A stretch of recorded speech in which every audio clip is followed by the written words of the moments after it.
Work-life balance is important because it allows men and women to be at work and at the same time to have families. There are two existing directives in the field of work-life balance. The first one is a directive on maternity protection. The second one is a directive on parental leave. These two directives, in our view, provide adequate leave entitlements across Europe. And in fact, they are complemented by very well-developed national work-life balance policies in terms of leave arrangements in the member states, which reflect different choices, different cultures, but also different economic and social realities in the member states.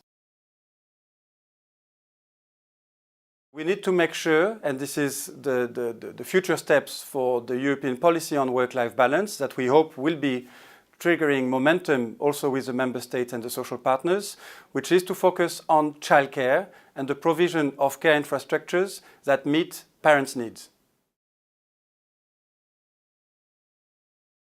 There was a choice made to focus more on the legislative measure relating to leave arrangements. The agreement on parental leave is an agreement of 1995, which was already revised once in 2009.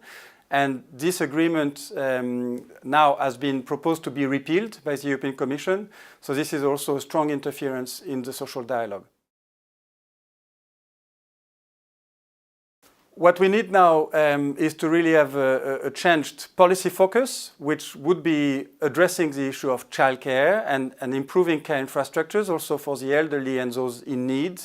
We need to make sure that the people who are at work have the right support. We fear that with the approach proposed by the European Commission focusing on leave arrangements, on creating a catalogue of new leaves and on strengthening the compensation financially of the existing leaves, this would create really a negative impact on competitiveness and therefore go against the goal of employment creation in Europe.